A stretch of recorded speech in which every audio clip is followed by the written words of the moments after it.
Well, you were also selected by Speaker Foley to serve as a member of the Speaker's Working Group on Policy.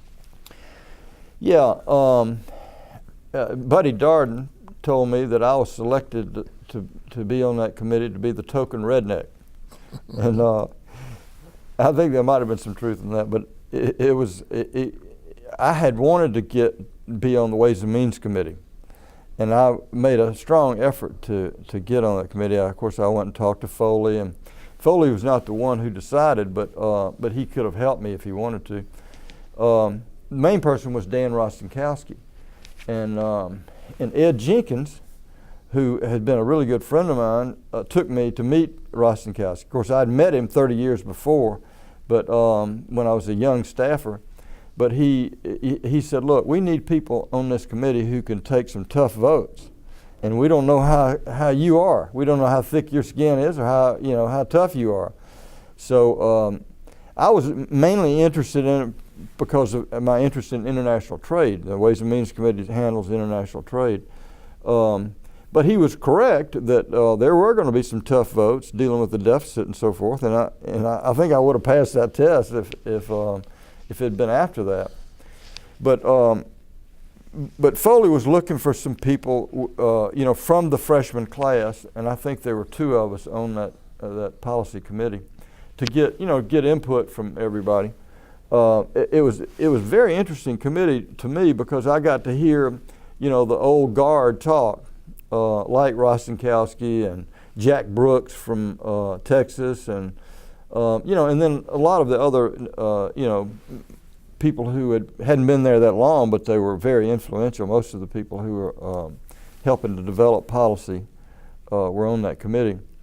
And I'll never forget, before the budget votes happened and we had a meeting of that committee, Rostenkowski was saying, look, I know it's tough on some of you young people to vote like this. It's easy for me to say vote for it because, I got tenure here. And, and the sad ironic thing about that statement was that he lost in the next election, not because of the tax vote, but because of his ethical issues with the post office and a lot of other things. But he was an interesting character. I was sorry to see him go down like that. But he had done a lot of good things. He and Reagan had worked very closely together on tax reform and other things, so it was a sad day. And then listening to Jack Brooks talk. Jack had been there for, I guess, at least 30 years. He's from Texas and was a founding, I don't know what they call it, but a partner or something in the NRA. Mm-hmm. He was chairman of the Judiciary Committee. And another big vote I had was on banning of assault weapons, and Jack Brooks decided to vote to ban them because, he was a big hunter, but he didn't use assault weapons for that purpose. And the NRA came after him, and of course he lost also. And Foley had been a founding, I keep saying founding, like founding father of the NRA, but he was a very strong supporter of the NRA, and he lost too because at that time, and a lot of it was because of the NRA. So this would be a lead-in to the assault weapons vote, which was a big vote in my period there. I had decided to oppose assault weapons or be in favor of banning assault weapons during my campaign, but I had been opposed to the Brady Bill. And because the Brady Bill at that time, during the campaign, was nothing but a waiting period bill. And I had always voted against waiting periods. I never thought there was any value in that. If somebody, if it was to get you to cool down before you, bought a gun, then you just go get a knife, I would think. And so when I was in the state Senate, I had an A rating from the NRA. They always supported me. But I didn't like the lobbyists for the NRA, and I was a little bit uncomfortable being endorsed so heavily by them. But I did happen to believe that waiting periods didn't do any good, And the Brady bill was essentially a waiting period bill. So I said, okay, I'm going to vote against it. But I'm going to vote in favor of banning assault weapons because I just don't see the point in assault weapons. And, you know, we already banned machine guns. It's similar to that. So when, you know, the Brady bill vote came up before, now they actually improved the Brady bill where it was not just a waiting period, but it was also a background check bill. And so you could either do the waiting or you could have somebody do an instant background check.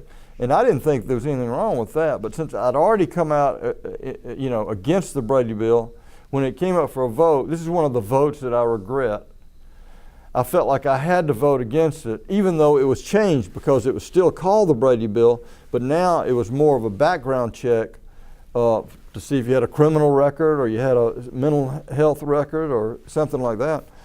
So I felt bad that I didn't vote for that, but I did so because I had made a commitment during the campaign that I was going to be going to vote against the Brady bill.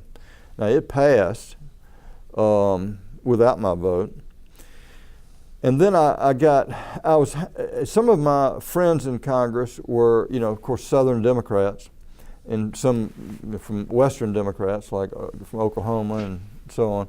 And they were all members of the Sportsman Caucus. And I think I joined the Sportsman Caucus. I don't remember exactly, but I hung out with a lot of them. And I went to a lot of the events they had. And I've always been a hunter. I'm certainly in favor of, you know, hunting and sporting equipment that you have to use to hunt with. So I got approached by the NRA, and they wanted to take me out to dinner. And a very nice guy. It's not like the guy that used to be the NRA. I know Zell would remember who I'm talking about, but the NRA guy down at the Capitol, you probably remember him too. A bald guy. I don't remember his name, but anyway, I always found him a little bit offensive. But the NRA people in Washington were pretty smooth characters. And I went out to dinner with them one night, and they said, look, we want you to, you've already voted against the Brady bill. So you got a great rating with us. You know, we know how you were in the state Senate. You had a high rating with us. But we think you need to vote against the assault weapon ban. And if it happens, if there's not a direct vote on it and it gets put in the crime bill, which is where it ultimately went, you need to vote against the crime bill. And I said, well, I'm sorry. And before that, he said, look, if you vote in favor, if you oppose the assault weapon bill, we will, you know, support you. You'll be our fair-haired boy. We'll support you in every way. We'll, you know, send out postcards to all the members of the NRA, and we'll give you $25,000 because that's how much money they could give as a PAC, you know, to support a campaign. And but if you vote in favor of the ban, we're going to come after you with everything we got. And I said, well, that's the way it has to be. I'm planning on voting for the ban because I've already committed to that. Just like I committed to vote, you know, against the Brady bill, I've committed to vote for the assault weapon ban, and I'm going to do it. You know, I can't be changed on that. I've already, you know, staked my position on that. And they said, okay. And sure enough, I voted for the ban, and they came after me with bullets, you know, guns blazing. And they spent the full $25,000, of course, sent out all kind of stuff to the, you know, their membership. Supported every opponent I, you know, had. There's a lot of them in the Republican Party, you know, that signed up to run against me after the budget vote. And Charlie Norwood, who ultimately won the Republican nomination, he said in one radio debate we had that somebody asked, well, what do you think about the machine gun ban? I said, I think we ought to do away with that too. And I used that against him, you know, because then he threw it back in my face somehow. But you know, he would do anything for the NRA. And and I'm sure that had an impact on me because because what the NRA did in their ads, they didn't say he voted to ban assault weapons, because actually in the polling that we did, there was more people who were in favor of assault weapon bans than who were against it. But what they did was they would run ads. This one ad I'll never forget, they had on the radio, WNGC here, that said it was like a Jeopardy program, and they said had this one guy asking the question and somebody would answer it, and one of the questions, the last question was, who has missed the most science committee meetings? Don Johnson. Who is Don Johnson? So and then you couldn't tell who paid for the ad, and it was nothing about guns, but it was just this negative barrage of whatever they could dig up to throw at me, and on the science committee, our science committee used to have hearings for anybody who wanted to bring somebody from their district that had a new gadget they wanted to show off. And so I didn't turn up for a lot of those. I went to all the main meetings, but not, you could have a number of hearings that I didn't make. But so that's how they came against me. And I had one reporter tell me who had checked it out, and I never have checked this out myself, but she said that the NRA put more money in my race than any other race in the country except for Tom Foley's. And they went after him with a passion. And he'd been such a strong NRA supporter over the years, and they went after him. I had one television ad that I used this very dinner that I told you about. And we did it in the courtroom, Madison County courtroom, where my dad tried the Lemuel Penn case. And I said in that, my script was that, my dad went after the Ku Klux Klan in this very courtroom, and I was proud of him. He said, he asked the jury to have the courage to do what's right, and so I've thought about that every day, since I heard him say that, and every decision I make. And this is true. Every decision I made on a tough vote or any political thing I did, I would always think about that. And I didn't want my children to think of me as not having the courage that my father had, at that time. And it did take some courage for that, because I remember, I'm talking about now the Lemuel Penn Ku Klux Klan. I know I'm wandering here because I'm going back to that, but when I was a kid, at 16, that's how old I was in 1964, and came home from school one day, and there was a sticker on our back door that said, "The Knights of the Ku Klux Klan is watching you." They didn't know the grammar too well, but it sure knew how to scare the hell out of somebody. And I asked my dad about that. I said, "Look," and I pulled the sticker off and showed it to him. And I saved that sticker. I've still got it today, but. I said, "Should we be worried about this?" And he said, "No, don't worry about that." He just put it aside, And but they were killing people around here, and a DA up in Jefferson got killed by a bootlegger.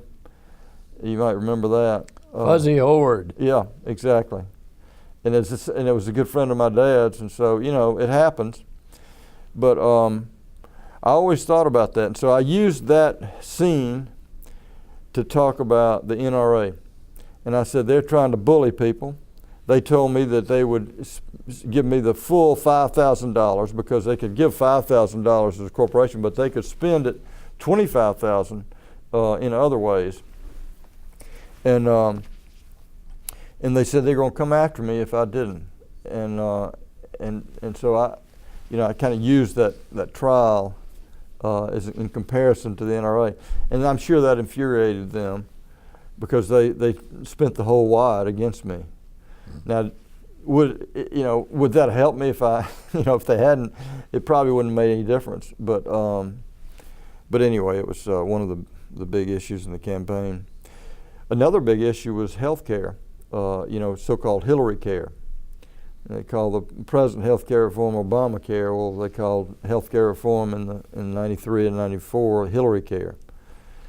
And I wanted to support them. I told them one of the first times I met her, and when it was announced that he was going to get Hillary to work on health care, I said, I would like to support you on this because I think it's very important that we have health care reform.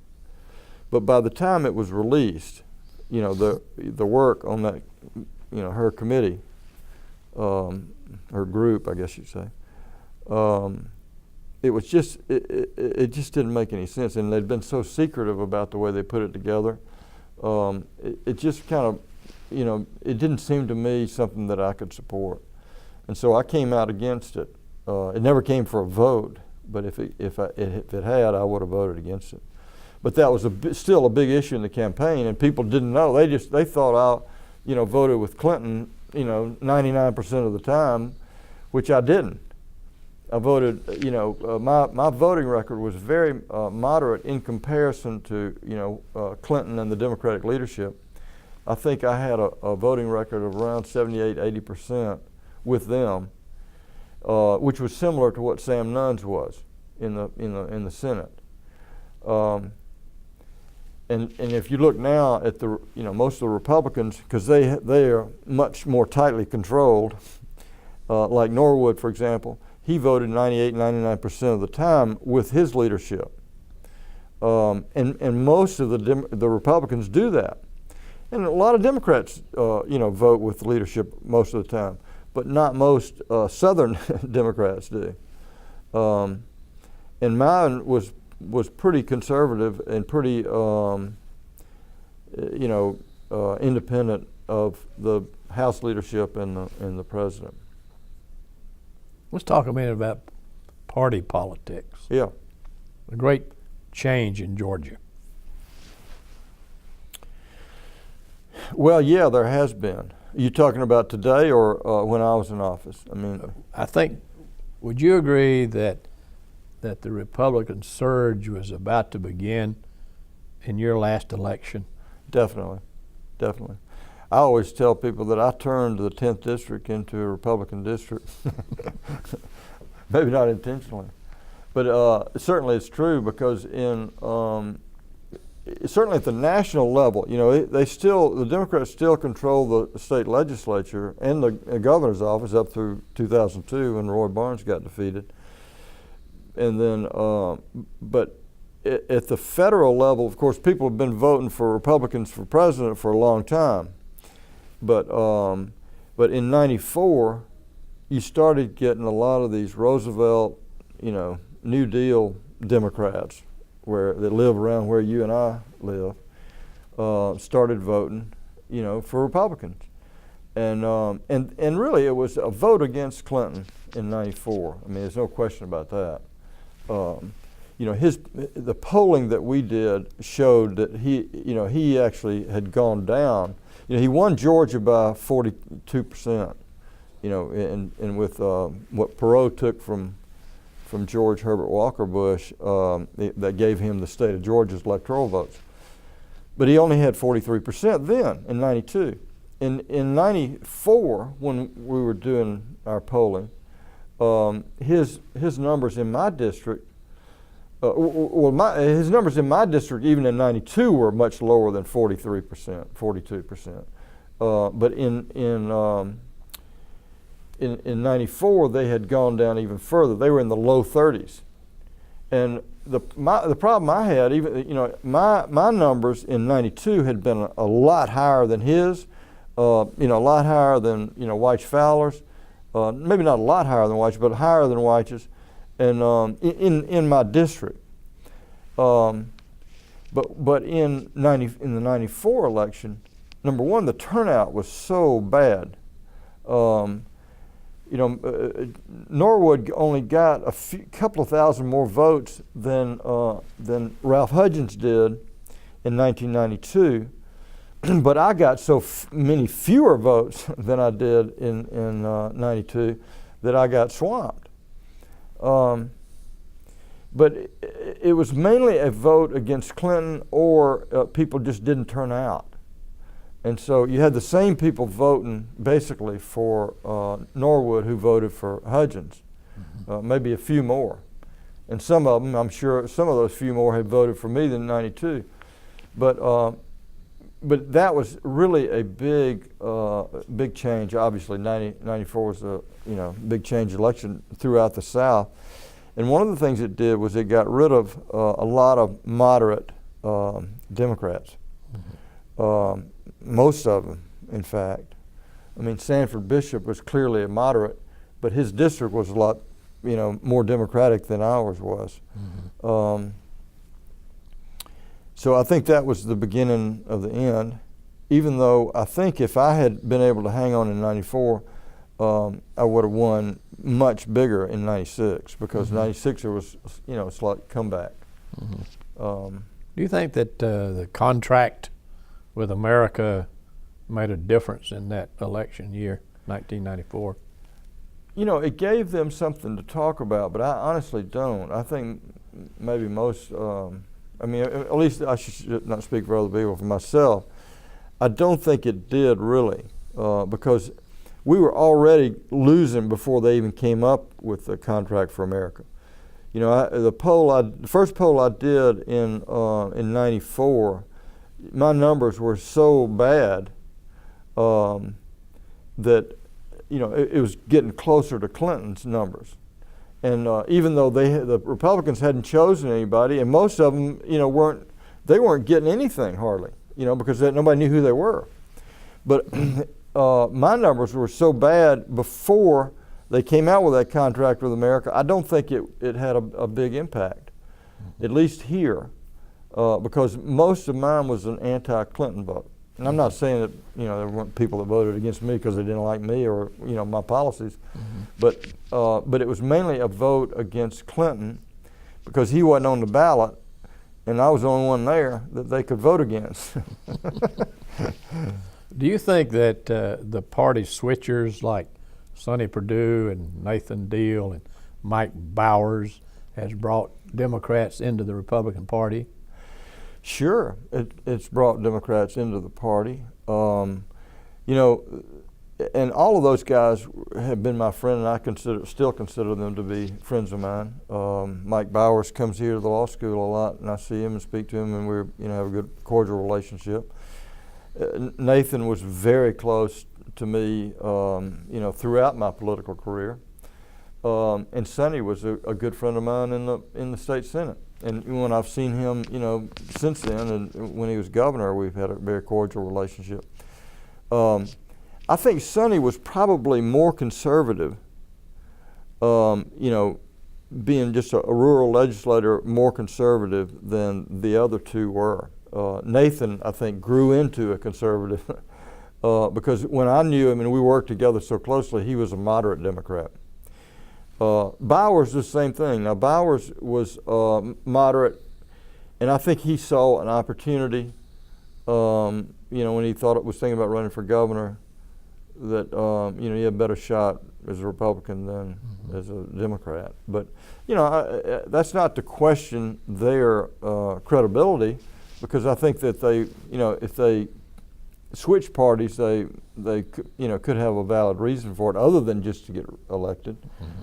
But I don't think it's fair to say that the party left me. That's what you hear a lot of people who switch parties say. Mm-hmm. I didn't leave the party, it left me.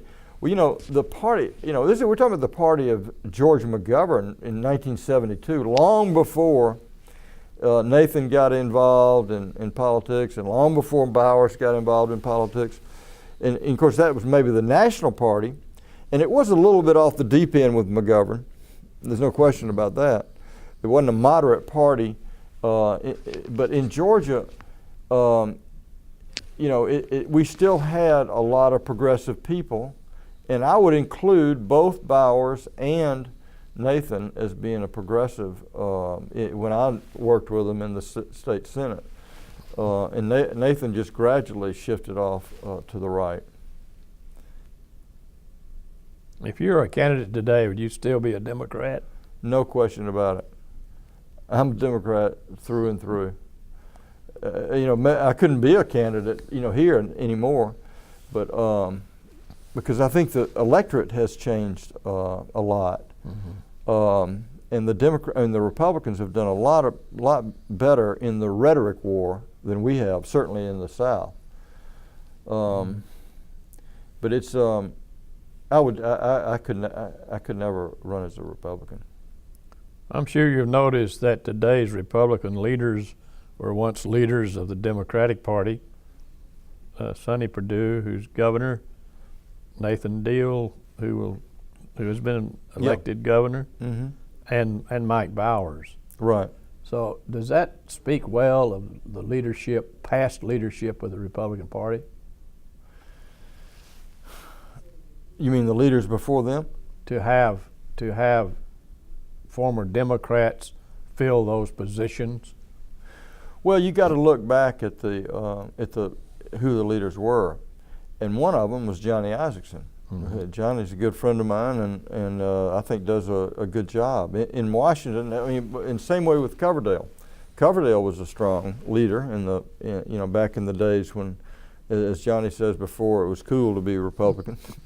But when both of them went to Washington, they had to become more partisan. I mean, Coverdale was a lot more partisan in Washington than he was down here, and same with Johnny. But those two, were leaders.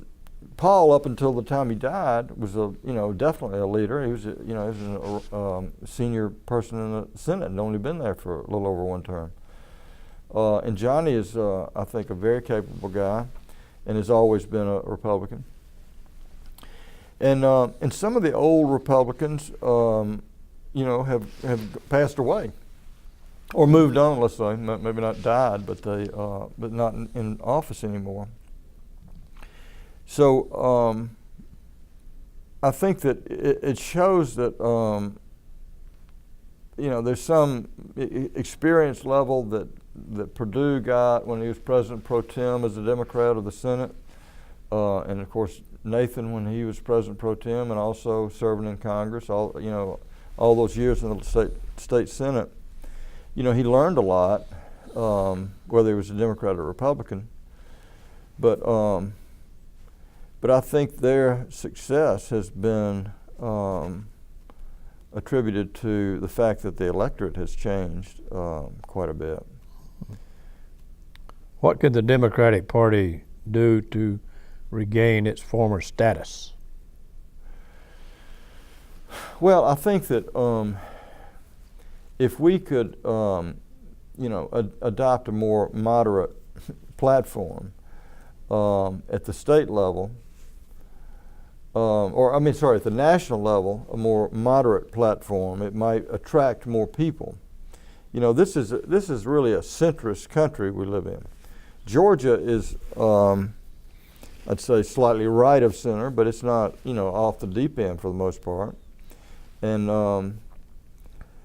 I think that if we could project ourselves as a little bit in a more moderate way, we might be able to attract some people back. I think Obama did a good job. I mean, he got 48% of the vote in Georgia, and that includes a lot of white votes. The people think his success is all attributable to the black turnout, but it wasn't entirely. Saxby almost lost against Jim Martin. Jim Martin, thank you. Your brain is a lot better than mine. Hanging on. Jim was a good friend of mine for years, and still is, but it slipped my mind. But so Martin, forced Saxby into a runoff along with, I guess, the Libertarian. But so it still could be close. That hadn't been that long ago. It was only 2 years ago, and so I don't think all is lost with Democrats in Georgia. Let's talk about trade. Yeah. You were appointed by President Clinton as the chief textile negotiator. Explain that to us. Well, the chief textile negotiator is in charge of negotiating all trade agreements and all trade issues relating to the textile industry.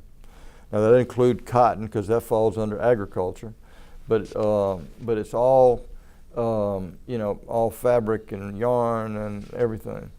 And and when I was appointed to that job, the textile industry was the largest employer in the manufacturing sector in the United States. You know, we think we've lost a lot of jobs, and we have, but still in the late 90s, it was still the largest employer in the manufacturing sector. So, you know, it's also been traditionally the most protected industry in the country. I mean, agriculture is highly protected, or at least subsidized, and but the textile industry protection goes back to the 1930s when Japan started shipping apparel over here, and they went into these voluntary restraint agreements with Japan. But the Textile Manufacturing Association started at the turn of the 20th century, in early 1900s, maybe before that, but not much more.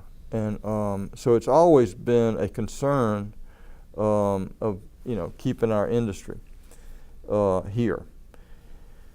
Now, one of the big votes I had was on NAFTA, when NAFTA came in. Well, the textile industry, which is not the apparel, the cut and sew jobs versus the fabric manufacturers. The fabric manufacturers wanted NAFTA because they were having to compete with Asia and you know, in South Asia, Pakistan, you know, China wasn't as big at that point in the early 90s, but it later became big. But all of the Asian fabrics, and they wanted to be able to get lower cost labor to sew, you know, to sew the pieces together. So that was the reason they supported NAFTA. And of course now everybody blames NAFTA for all these things, which I don't think is true. NAFTA has been good for jobs in Georgia and also in the nation. But you know, not every industry benefited from them. Some of them were hurt by it. There's no question about that. But that was the kind of thing that I was involved in. I voted for NAFTA when I was in Congress, and I got some criticism about it. It wasn't as big an issue in my district as some of these others were, but it was certainly a major issue. So what I did as the chief textile negotiator was to negotiate trade agreements with other countries on textiles. For example, I was on the team that negotiated China's entry into the WTO. And basically they had already phased out, or most of the quotas on textiles were being phased out and ended after 2004. And that was already in place. But that essentially is what the textile negotiator does, is to negotiate trade agreements, and you lead the negotiations on in that sector. Mm-hmm. How about some of the specifics? The U.S.-Cambodian textile agreement. Well, that was a sort of a landmark agreement that I was involved in and negotiated with Cambodia, because it was the first agreement, first trade agreement that had labor provisions in it that, you know, that was used as a benefit. You know, I'm stumbling with this, but basically what it had in our trade agreement, our textile agreement with Cambodia, was that if they complied with their own labor code, which we had helped draft, it was a very good labor code, and if they complied with that labor code and didn't have child labor, didn't have forced labor, didn't have, you know, any violations of labor, then they would get more increased access to our market. That was what the agreement was all about. And it was really a landmark agreement because it was the first time that had trade benefits that were tied to labor provisions. Well, you're now associated with the Dean Rusk Center at your alma mater. Tell us about the center and tell us about your duties.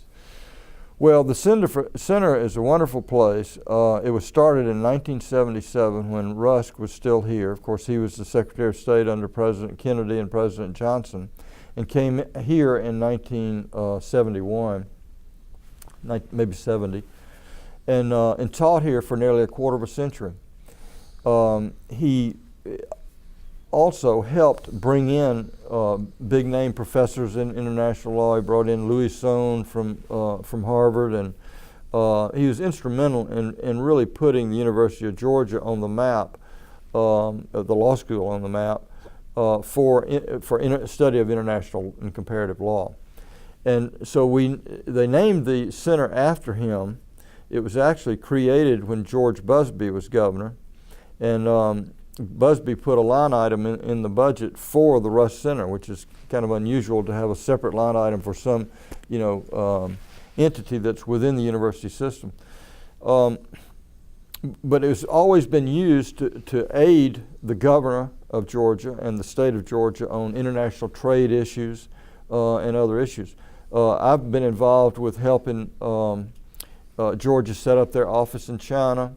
Been advisor to the Department of Economic Development and Sonny Perdue when they opened an office in China. And then also I've given advice at the federal level. We had when George Bush was president, George W. Bush was president, I supported the trade agreements that he entered into, trying to get them passed before the Congress, and have given advice on various trade agreements to the federal government. But mainly what we do is, in addition to that kind of outreach advice, is we have educational programs at the law school. For example, we have the LLM program, the Masters of Law, where we train foreign lawyers in what American law is all about. Some of them then can go take the New York bar after they been to our LLM program. And we have study abroad programs. We have a program in China that I started 6 years ago, where the students study at Tsinghua University in Beijing and Fudan University in Shanghai for 2 weeks each. And these are really great universities. They're top universities in China. And then we have a program in Brussels that's been going under Professor Gabriel Wilner, who unfortunately died last summer. He had been taking students there for 37 years, studying European Union law. And we are reorganizing and reviving that program. We're going to add Geneva, Switzerland to the program. So we go to Brussels for 3 weeks, study EU law, and then go to Geneva for a week and study international trade at the WTO law. Mm-hmm. Then we have global internships where we have more than 30 students are sent literally all over the world to internships that we find for them, law firms, corporations, NGOs, even governments and clerkships for students literally in all continents around the world. And we provide students through a fund that we have to help cover some of their expenses in getting there. Mm-hmm. And then we have conferences, international conferences. We had a conference a couple of weeks ago on nuclear nonproliferation.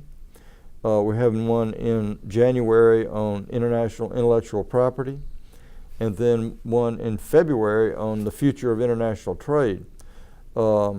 And then we bring in professors to teach short courses from around the world, courses that aren't otherwise offered here, and then people to give lectures on international issues. For example, we brought in Lee Hamilton a couple of years ago to speak on the various issues he's been involved in, having to do with 9/11 and 9/11 Commission. And we had our best conference that we've had was bringing in 5 former secretaries of state, Henry Kissinger, James Baker, Madeleine Albright, I'm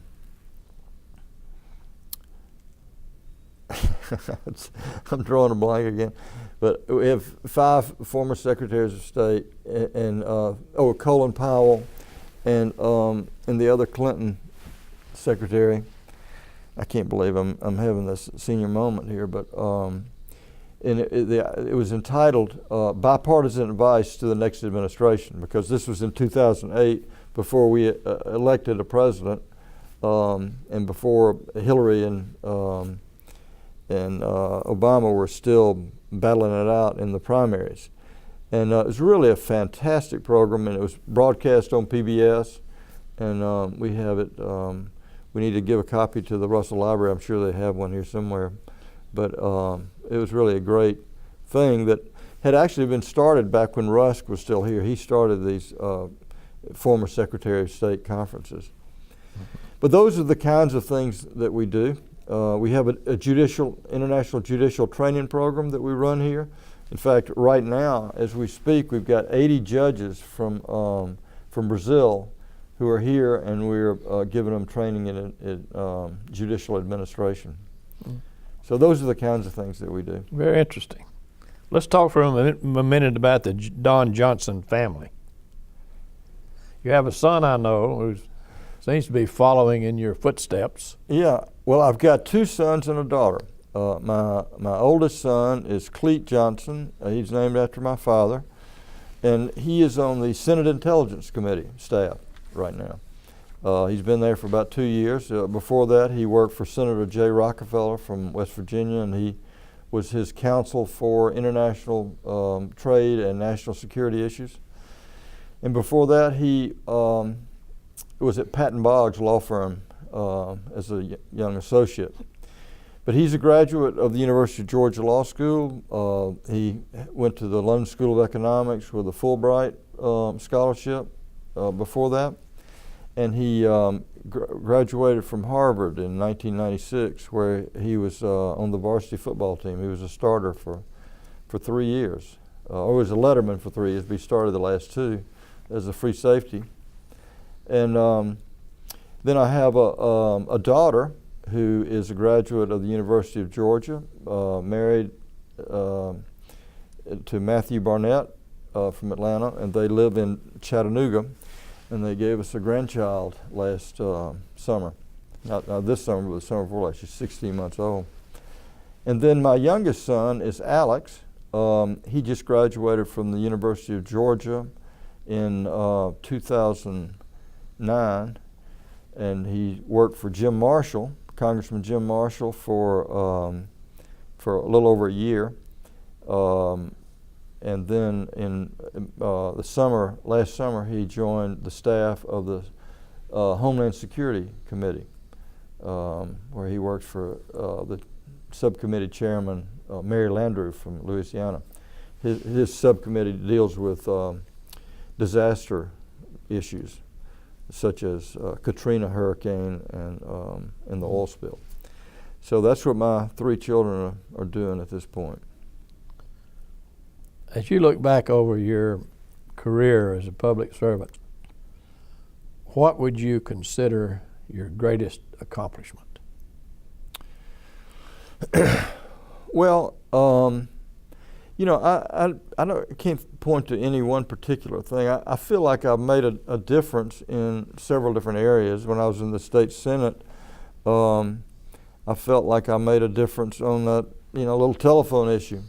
It was, it didn't seem so small at the time, but looking back on it, that's one of the few things that I still have people come up to me and say, "We really appreciate you doing that," and that was 22 years ago. But then the budget reform and changing the way the Senate does a budget, I think was, it may be inside baseball to some people, but to me it was a major accomplishment. And then there was a number of other issues that I worked on, and I was the lead author of, but I worked on with Mike Bowers, I worked on with Zell and others. That the State Hobbs Act I mentioned. There's a sovereign immunity bill that I was involved in with Mike Bowers, and then it was really, I really felt like I used to tell people what it's like to be in public office. The way I would describe it is that if first of all, if you get into politics for the money, you're either a fool or a crook. and it's getting harder and harder to be a crook. So you got to be a fool mostly. But what I got into it for was what I call the bush hog theory. And you probably have ridden a bush hog a few times. But when I'm on my farm, I used to like to get on my bush hog and drive it around and go through these high weeds. You know, I didn't grow any crops on my property. I just grew a lot of weeds and bushes. And the only way I had to harvest them was with the bush hog. But you could tell where you've been. When you look behind you, you know where you've been. And that's the real gratification that you get from being in public service, is if you can do something like that where you've made some difference. Now, I'm not going to say that I was responsible for the budget bill passing in '93, even though it passed by one vote. There was 218 of us that voted for it. And but I think it made a difference. So the time that I spent in Congress, I have to say that those difficult votes were really important to me, and they're important to my heritage and my family. And the deficit, you know, was reduced, I think it's safe to say, because of that bill. And a lot of us lost because of it. You know, one time I went back before I got appointed to get back in government when Clinton appointed me ambassador. I happened to be in Washington. I decided to go to see the State of the Union address because I still had privilege of going on the House floor. And I went in there in I think it was '98. Yeah, it was '98. And by that time, the deficit had started to come down, and it looked like it was a projection for surplus, which it did.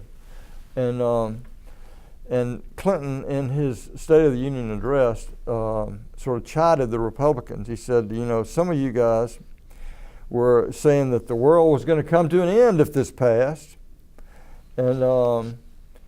And there's some people who, you know, gave up on the Democratic side, who gave up their jobs for this measure.